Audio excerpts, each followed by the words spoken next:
সে সবকিছুই মিলে আছে। আমি মনে করি একটা হিরোর যা যা প্রয়োজন আল্লাহ তাআলা আমাকে দিছে। ওই টেলিসামা টাইপের বডি নিয়ে সে নিজেকে হিরো বললে দাবি করতে আছে। আমি আর কি বলবো। সে আবার দেখলাম একটা ভিডিওতে বলে সে কোনোদিন সাকিব খানকে রিপ্লেস করবে।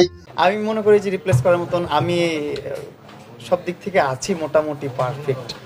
আমি বুঝতে আছি না, এই যে তোমার মধ্যে অনেক কোয়ালিটি আছে, তুমি একটা সিনিয়র এক আন্টির সাথে প্রেম করতে আসো, তার সাথে টিকতে আসো, তোমার এই কোয়ালিটিটা আছে আমি দেখছি।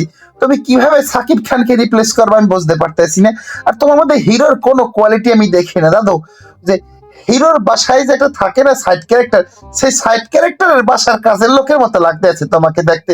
তোমার দাড়ি ঠিক মতো ওঠে নাই, তোমার বডির কোনো কনস্ট্রাকশন নাই, তোমার হাইটের একটা মানে সাকিব খানের সাথে কম্পেয়ার করলে হাইটের একটা যোগ্যতা নাই।